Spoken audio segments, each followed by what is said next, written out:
Sana Mike Kagwongo kwa taarifa hiyo. Na Rais William Ruto leo ameendeleza ziara yake katika kaunti ya Nairobi na kutetea ushirikiano wake na kinara wa ODM Raila Odinga. Rais amesema kwamba serikali ya Kenya Kwanza ipo mbioni kufanikisha miradi ya maendeleo. Rais ametoa ahadi kochokocho ikiwemo kumsaidia gavana wa Nairobi Johnson Sakaja kununua mashine ambayo itatengeza chapati milioni 1 katika mpango wa dishi na kaunti. Kwa siku ya pili sasa, Rais William Ruto aliendelea na ziara yake ya maendeleo katika jiji kuu la Nairobi, huku akifanya mikutano ya siasa katika mitaa mbalimbali.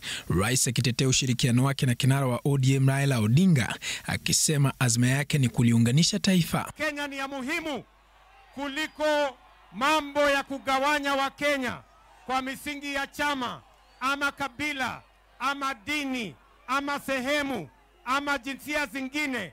Tukasema tuunganishe Kenya ndio Kenya iweze kwenda mbele. Nchi yetu isonge mbele. Lazima tuwe nchi moja, taifa moja, tuachane na ubaguzi wa vyama, ya ukabila, ya dini, tuwe taifa moja. Rais akiwa katika shule ya upili ya wasichana ya St. Teresa eneo la Mathare, aliahidi kujenga madarasa 10 ili kusuluhisha changamoto zilizopo. And therefore I want to offer, Mheshimiwa, nitakutumia watu wachore hizo madarasa 10 na mimi mwenyewe nitajenga madarasa 10 hapa St. Teresa's Girls.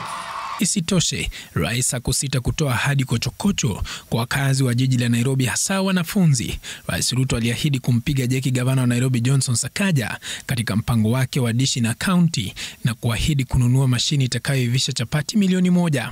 Sasa wewe gavana, tafuta mahali ya kununua mashini ya kutengeneza chapo milioni 1. Hapa niko na mama wetu wa county, Mama Esther Passaris, wapi makofi?